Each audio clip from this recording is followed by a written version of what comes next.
ಚಿತ್ರದುರ್ಗ ಜಿಲ್ಲಾಡಳಿತದ ವತಿಯಿಂದ ನಿನ್ನೆ ಶಿವಶರಣ ಹಡಪದ ಅಪ್ಪಣ್ಣ ಜಯಂತಿ ಕಾರ್ಯಕ್ರಮ ಆಯೋಜಿಸಲಾಗಿತ್ತು. ಕಾರ್ಯಕ್ರಮಕ್ಕೆ ಕನ್ನಡ ಮತ್ತು ಸಂಸ್ಕೃತಿ ಇಲಾಖೆ ಉಪನಿರ್ದೇಶಕ ಡಾಕ್ಟರ್ ಬಿಎಂ ಗುರುನಾಥ್ ಚಾಲನೆ ನೀಡಿದರು. ಈ ವೇಳೆ ತಹಶೀಲ್ದಾರ್ ಟಿಎಸ್ ತನುಜಾ ಸೇರಿ ಮತ್ತಿತರರು ಉಪಸ್ಥಿತರಿದ್ದರು.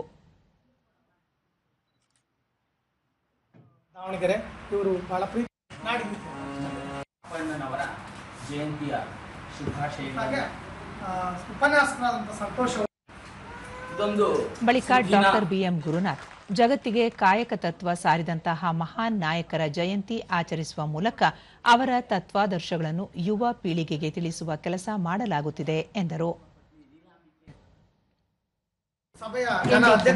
12ನೇ ಶತಮಾನದ ಕಲ್ಯಾಣ ಕ್ರಾಂತಿಯಲ್ಲಿ ಹಡಪದ ಅಪ್ಪಣ್ಣ ಅವರ ಪಾತ್ರ ಅತ್ಯಂತ ಮಹತ್ವದ್ದಾಗಿತ್ತು.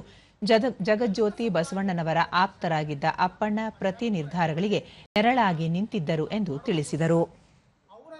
ಅವರ ವಿಚಾರಗಳನ್ನು, ಅವರ ಆಶಯಗಳನ್ನು ಈ ಸಮಾಜಕ್ಕೆ ಕೊಡಬೇಕು ಅನ್ನುವಂಥ ಹಿನ್ನೆಲೆಯಲ್ಲಿ ನಮ್ಮ ಗಣ ಸರ್ಕಾರ ಈ ರೀತಿಯಾದಂತಹ ಒಂದು ಸಾರ್ಥಕ ಕೆಲಸವನ್ನು ಮಾಡ್ತಾ ಇದೆ.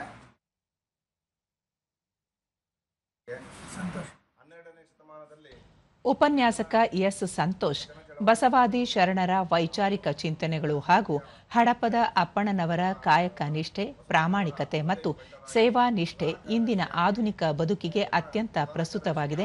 ಅಪ್ಪಣ್ಣನವರು ಹಾಗೂ ಅವರ ಧರ್ಮಪತ್ನಿ ಲಿಂಗಮ್ಮನವರ ಸತಿ ಪತಿಗಳ ಒಕ್ಕೂಟದ ಭಕ್ತಿಯು ಶರಣರ ಪಾಲಿಗೆ ಮಾದರಿಯಾಗಿತ್ತು ಎಂದು ಹೇಳಿದರು. ಅದಕ್ಕೆ ಅವರನ್ನ ದೇವಲೋಕದ ಗಂಗೆಯನ್ನ ಭೂಲೋಕಕ್ಕೆ ತರಿಸಿದ ಭಗೀರಥರು ಅಂತ ಹೆಮ್ಮೆಯಿಂದ ಹೇಳ್ಬೋದು. ಒಂದು ಕಡೆಯಲ್ಲಿ ಪ್ರತಿಯೊಬ್ಬ ವ್ಯಕ್ತಿಯ ಜೀವನದ ಚರ್ಯೆ ಏನು, ಅವನ ಉದ್ದೇಶ ಏನು ಅನ್ನೋದನ್ನು ತುಂಬ ಸುಂದರವಾಗಿ ತಿಳಿಸುವಂಥ ಕೆಲಸವನ್ನು ವಚನಕಾರರು ಮಾಡಿದರು. ಅದರಲ್ಲಿ ಇವತ್ತು ನಮಗೆ 21ನೇ ಶತಮಾನದಲ್ಲಿ ಆ 12ನೇ ಶತಮಾನದ ವಚನ ಸಾಹಿತ್ಯ ಯಾಕೆ ಮುಖ್ಯ ಅನ್ನುವುದನ್ನು ಒಂದು ಕಡೆಯಲ್ಲಿ ಇಟ್ಕೊಂಡು ಯೋಚನೆ ಮಾಡಿ ಆಮೇಲೆ ನಮ್ಮ ಹಡಪದ ಅಪ್ಪಣ್ಣನವರ ಕುರಿತು ಯೋಚಿಸೋದು ಸೂಕ್ತ ಅಂತ ನನ್ನ ಭಾವನೆ.